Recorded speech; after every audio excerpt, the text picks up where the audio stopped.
The warm summer breeze seeped through the small gap in the shutters of the small cottage.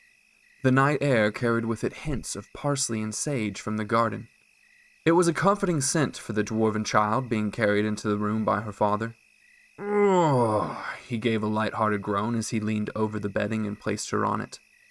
"There we go, my big girl." "Tell me a story, Papa," she demanded innocently as the bigger dwarf drew a blanket over her. "A story? You sure you don't want to dream up your own stories?" "No," she shook her head. "I want you to tell me one." She jabbed a finger in his direction, the soft candlelight exposing a smile only a child could make. "Well, how can I say no to that face?" The dwarf smiled back and pinched her cheek. "Which story would you like to hear? The dragon's bet? The king's riddle? Baldwin! Again? I told you that one last night. Are you sure?" He received a series of vigorous head nods in response. "All right then. A long time ago, there was a skilled blacksmith named Baldwin. He was highly sought after for his ability to craft fine items of jewelry, crowns, and ceremonial weapons for nobles all over the land. One day, a wealthy man asked Baldwin to craft him an enchanted crown that could shield his mind from magic. Baldwin was at a loss, for while he was a fine craftsman, he had no experience in magical enchantments. But he didn't give up. No, he didn't, the dwarf says with a smile. He sent letters to well-known wizards and artificers asking for their help. One of them answered, and together they created a crown so beautiful it would be at home in the fine halls of Neverwinter and Waterdeep, and strong enough to protect its wearer from any illusions or enchantments. The process, though, had not been easy, and it had come at great cost.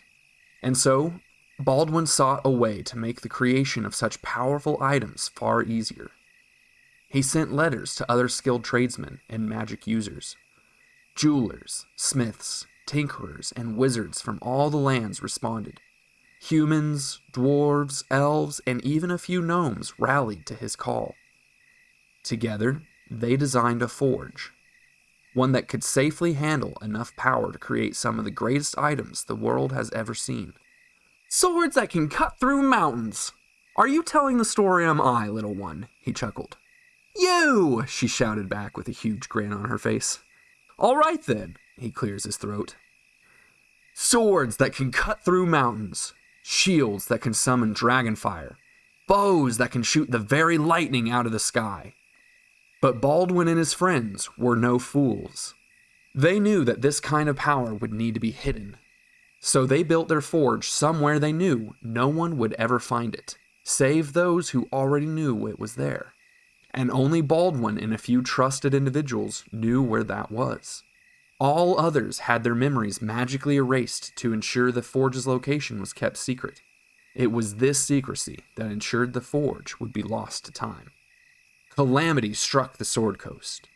Nations rose and fell with a quickness, and in the turmoil, Baldwin and his compatriots met ill fates. Some say they were killed by bandits or rioters.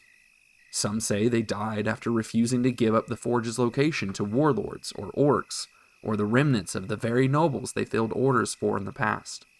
But whatever the truth is, the few people who held the knowledge of the forge's location were no longer able to give it. Many people went looking for the forge, both during the time of hardships and after.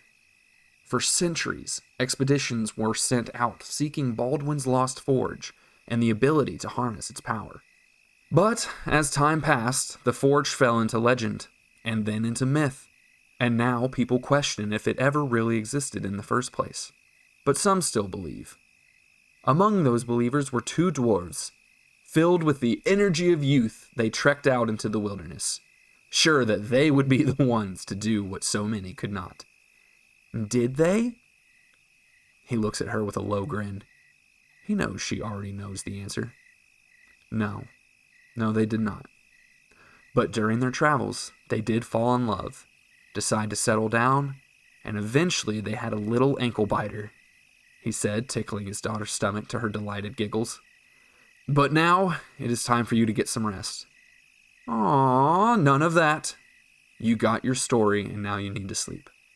Tomorrow, I show you how to draw out an iron blade. Okay, Papa. she said a bit dejectedly. Okay, he responded in a mocking tone. I love you, Tralus. He leans over and kisses her forehead. I love you too, Papa. The older dwarf stands up, brushes a bit of hair behind his daughter's ear, and smiles warmly. He never gets tired of these stories. As he blows the candle out, young Tralus drifts off to sleep.